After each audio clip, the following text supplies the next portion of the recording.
¿Por qué se llama hegemonía conservadora?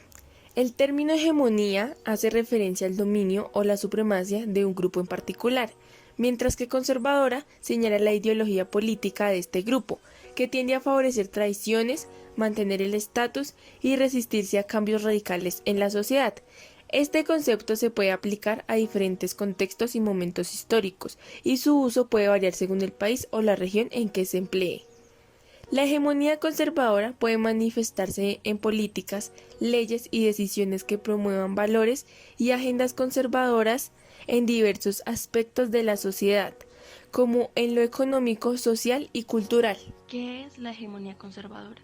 La hegemonía conservadora fue un periodo de la historia de Colombia que abarca aproximadamente desde mediados del siglo XIX hasta principios del siglo XX. Durante este tiempo, los partidos políticos de tendencia conservadora tuvieron un control dominante sobre la política y las instituciones del país.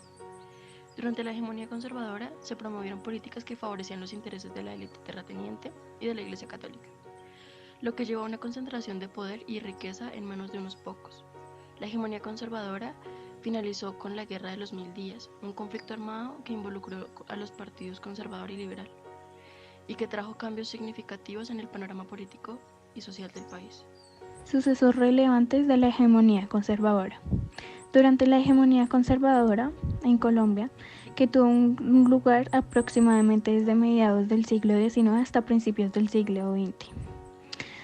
Primero, la regeneración, de 1886 a 1898. Después de la Guerra de los 1000 días y la Constitución de 1886, el Partido Conservador estableció un gobierno centralizado bajo la presidencia de Rafael Núñez. Durante este periodo se impulsaron medidas para consolidar el poder conservador, como la concentración de poder en la presidencia, la restricción de derechos políticos a los liberales y la implementación de una política conservadora en la educación y en la religión. Segundo, concentración de poder y privilegios. Durante la hegemonía conservadora se produjo una concentración de poder y riqueza en manos de la élite terrateniente y de la Iglesia Católica, lo que perpetuó desigualdades sociales y económicas en el país. Tercero, limitación de derechos políticos. Los liberales y otros grupos políticos que no se alineaban con los conservadores enfrentaron la restricción de sus derechos políticos, lo que generó tensiones y conflictos en la sociedad. Cuarto, influencia de la Iglesia Católica. Durante este periodo, la Iglesia Católica tuvo una gran influencia en la política y la sociedad colombiana, lo que llevó a una estrecha relación entre la Iglesia y el Estado. Quinto, modernización y desarrollo económico. A pesar de su tendencia conservadora, se llevaron a cabo ciertas políticas de modernización y de desarrollo económico, como la promoción de infraestructura y la expansión de la producción cafetera, que tuvo un papel importante en la economía colombiana. Sexto, crisis final y fin de la hegemonía. La hegemonía conservadora llegó a su fin con la Guerra de los 1000 días de 1899 a 1902, un conflicto armado entre los partidos conservador y liberal que causó grandes estragos en el país. Tras este conflicto se inició un proceso de alternancia en el poder entre los dos partidos políticos. Estos sucesos fueron algunos de los aspectos más destacados durante la hegemonía conservadora en Colombia, un periodo que dejó una profunda huella en la historia política y social de este país.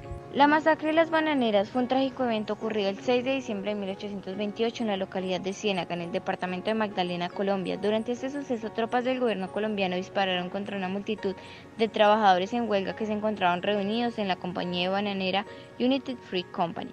Los trabajadores estaban en huelga para exigir condiciones laborales, salarios justos y el reconocimiento de sus derechos. La United Fruit Company, una empresa estadounidense conocida también como El Pulpo por su gran influencia en la región, tenía el papel dominante de la industria bananera y ejercía un control significativo sobre las políticas locales.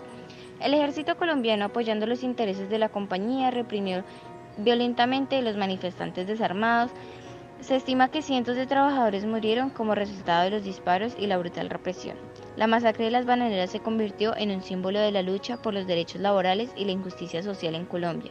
Además, también generó indignación y críticas hacia la United Fruit Company y su papel en la explotación de los trabajadores y los recursos naturales en la región. Este acontecimiento histórico tuvo un impacto significativo en la conciencia pública y contribuyó a la posterior lucha de los derechos laborales y la injusticia social en Colombia. La masacre de las bananeras sigue siendo recordada como un momento trágico y emblemático en la historia del país.